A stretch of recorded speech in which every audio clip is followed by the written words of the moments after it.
Hi అండి, welcome to సాయిస్ kitchen. బాగున్నారండి మీరు? మేమైతే బాగున్నామండి. ఇప్పుడైతే మీకోసం నేను సేమియా కేసరి అయితే చేసి చూపిస్తానండి. దీనికోసం ముందుగా స్టవ్ ఆన్ చేసేసుకొని ఒక ప్యాన్ పెట్టేసుకున్నానండి. ఇందులో నెయ్యిని వేసేసుకుందాం.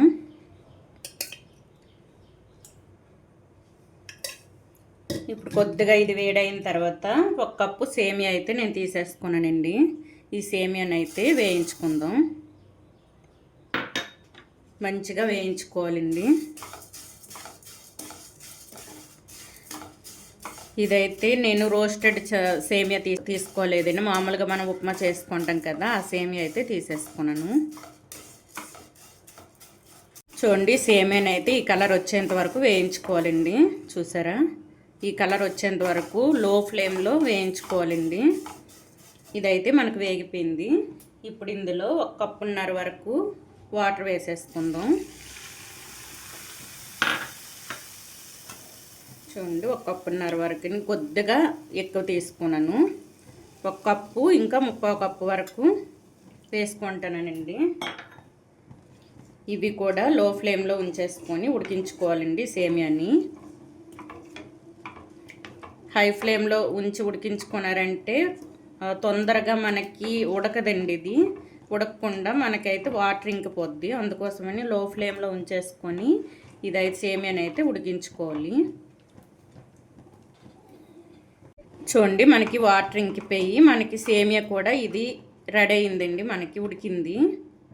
ఒకటి పట్టుకొని చూసేటప్పుడు ఈ విధంగా విరిగేటట్టు రావాలండి. ఆ విధంగా వస్తేనే మనకి సేమియా ఉడికినట్టండి. ఇప్పుడు ఇందులో ఒక 1/2 కప్పు వరకు షుగర్ వేసేసుకుందాం. వాటర్ మాత్రం 2 కప్పులకి కొద్దిగా తగ్గించి వేసేసుకోండి. ఇప్పుడు మొత్తం కూడా ఇది కరిగి కొద్దిగా లూజ్ అవుద్దండి. షుగర్ మనకి మెల్ట్ అయ్యి కొద్దిగా లూజ్ అవుద్ది. చూడండి, ఈ విధంగా వస్తుందండి. ఇప్పుడు వేయించి పెట్టుకున్న డ్రై ఫ్రూట్స్ని అయితే వేసేసుకుందాం. ముందుగా అయితే నేను వేయించి పెట్టుకున్నానండి. ఇవైతే వేసేసుకుందాం. మొత్తం కూడా ఒకసారి కలిపేసుకొని ప్యాన్ నుంచి విడేంత వరకు ఈ విధంగా కలిపేసుకోవాలండి. ఇప్పుడు ఇందులో ఫుడ్ కలర్ కొద్దిగా మీకు నచ్చితే ఫుడ్ కలర్ వేసుకోవచ్చండి. నచ్చకపోతే స్కిప్ చేసుకోవచ్చు. నేనైతే ఫుడ్ కలర్ అయితే వేసుకుంటానండి. కొద్దిగా లైట్గా తీసేసుకోవాలి. చూడండి, ఈ కొద్దిగా వేసేసుకుందాం. మీకు నచ్చకపోతే స్కిప్ చేసేసుకోవచ్చండి. ఈ విధంగా చేసేసుకోవచ్చు. కలర్ కోసం నేనైతే ఫుడ్ కలర్ని కొద్దిగా యాడ్ చేసుకుంటాను. ఈ విధంగా కొద్దిగా లైట్గా వేసేసుకోవాలి. ఫుడ్ కలర్ వేసుకున్నా సరే. ఇప్పుడు ఫ్లేమ్ మీడియంలో ఉంచేసుకొని ఇది పూర్తిగా దగ్గర పడేంత వరకు ఉడికించుకోవాలండి. పూర్తిగా ప్యాన్ నుంచి మనకు దగ్గర పడాలి, అంతవరకు ఉడికించుకోవాలి. ఇప్పుడు ఇందులో మరో టేబుల్ స్పూన్ వరకు నెయ్యిని వేసేసుకుందాం. చూడండి, మనకైతే దగ్గర పడింది. ఇంకొద్దిగా ఒక 1-2 మినిట్స్ అయితే ఈ విధంగా కలిపేసుకోవాలండి. పూర్తిగా ప్యాన్ నుంచి మనకి విడాలి. చూసారా, ఈ విధంగా రావాలండి. ఇప్పుడు ఇందులో కొద్దిగా ఇలైచీ పౌడర్ వేసేసుకుందాం. యాలకుల పొడి వేసేసుకొని మొత్తం కూడా ఒకసారి కలిపేసుకుందాం. ఈ విధంగా చేసుకుండి సూపర్గా ఉంటుందండి టేస్ట్ అయితే. చూసారా, మనకి ఎక్కడ ముద్ద అవ్వలేదండి. ముద్ద అవ్వకుండా కరెక్ట్గా మనకి ఉడికింది ఈ కేసరి. ఈ విధంగా ఇంకొద్దిగా దగ్గర పడేంత వరకు కలిపేసుకోవాలి. చూడండి, సేమియా కేసరి అయితే మనకి రెడీ అయిపోయిందండి. ఈ విధంగా పూర్తిగా ప్యాన్ నుంచి విడి రావాలి. ఇప్పుడు ఇది ఒక బౌల్లో తీసేసుకుందామండి.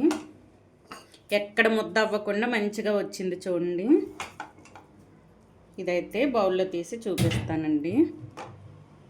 చూడండి, చాలా టేస్టీగా ఉండే సేమియా కేసరి అయితే మనకి రెడీ అయిపోయిందండి. ఈ విధంగా చేసి పిల్లలకు పెట్టండి, చాలా ఇష్టంగా తింటారండి. మనం పెళ్లి భోజనాల్లో తినేటట్టు వచ్చిందండి. టేస్ట్ అయితే పొడి పొడిగా మంచిగా వచ్చింది. మనకి ముద్ద అవ్వలేదు కూడా ఉండండి. ఇప్పుడు నేను చెప్పే కొలతలతో ప్రకారం మీరు వేసుకోండి, కరెక్ట్గా వస్తుందండి. సేమ్ ఇదే విధంగా వస్తుంది. సూపర్గా ఉందండి టేస్ట్ కూడా. ఈ విధంగా చేసేసుకోండి. షుగర్ కూడా నేను వేసుకున్న షుగర్ కూడా కరెక్ట్గా సరిపోయిందండి. చూడండి, పొడి పొడిగా మంచిగా వచ్చింది మనకి. ఎక్కడ ముద్ద అవ్వలేదండి, కరెక్ట్గా ఉడికింది. నేను చెప్పే విధంగా ఈ కొలతలతో వేసుకొని చూస్తే మంచిగా ఈ విధంగా అయితే వస్తుందండి. ఈ విధంగా చేసుకోండి, ఒకసారి ఈ విధంగా ట్రై చేయండి. సేమియా కేసరి సూపర్గా వచ్చిందండి. ఈ సేమియాతో చేసిన కేసరి రెసిపీ కనుక మీకు నచ్చినట్లయితే అండి లైక్ చేయండి, షేర్ చేయండి, నా ఛానల్ను సబ్స్క్రైబ్ చేసుకోండి. ఓకే, బాయ్ అండి.